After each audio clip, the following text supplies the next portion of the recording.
Danny Boyle's 28 Years Later is not just a return, it's a reinvention. The long-awaited follow-up to 28 Days Later, 2002 and 28 Weeks Later, 2007 doesn't just pick up where the franchise left off. It takes a bold leap forward, mutating the original concept into something both terrifyingly fresh and emotionally resonant. A film that could have easily rested on nostalgia instead chooses to rip apart its own legacy, rewire its viral horror DNA, and offer something that feels as daring now as Boyle's original vision felt 2 decades ago. A bleak, beautiful apocalypse from the opening frame, Boyle makes it clear. This is no simple sequel. 28 Years Later is stylistically even by Boyle's standards. His signature kinetic energy and handheld camera work return, but this time with an evolved visual grammar. The film blends analog textures with digital decay, creating a mood that feels at once intimate and epic. Cinematographer Anthony Dodd Mantle, returning to collaborate with Boyle, captures the UK's desolate post-viral wastelands with haunting artistry. Cities are moss-covered ruins. Nature has reclaimed entire neighborhoods, and amidst the silence, a constant dread simmers.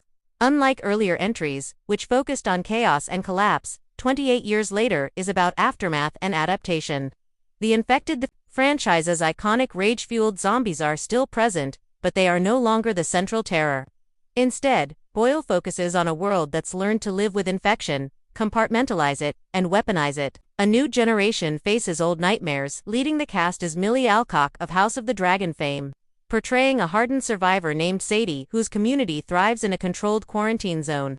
Alcock brings grit and vulnerability to the role, capturing the tension of a generation born after the outbreak, yet haunted by its legacy. Sadie, and a small team including a guilt-ridden former scientist, Cillian Murphy reprising a hauntingly reimagined version of Jim, and a grizzled military defector played with intensity by Barry Keoghan embark on a mission into the original Ground Zero, London. What they find there is not just remnants of the past, but a horrifying evolution of the virus itself. This isn't about infection anymore, it's about control. Scientists have discovered new strains of the rage virus, ones that do more than just strip people of humanity. Some strains manipulate behavior, heighten intelligence, and blur the line between infected and host. The film's most daring choice is its willingness to explore moral ambiguity. Who's more monstrous, the infected, or those who seek to tame and weaponize them? A franchise that grows with its audience 28 years later doesn't just rehash old scares, it evolves them. Boyle leans into psychological horror, body horror, and even science fiction, making the film more layered and provocative than its predecessors. There are still brutal chase scenes and blood-spattered sequences, but they're fewer, more deliberate, and devastating. Violence here isn't just choke, it's sorrow. Every death feels personal. Every infected encounter feels like a loss of potential. The script, co-written by Alex Garland, who penned the original 28 Days Later, dives deeper into themes of trauma, legacy, and the illusion of safety.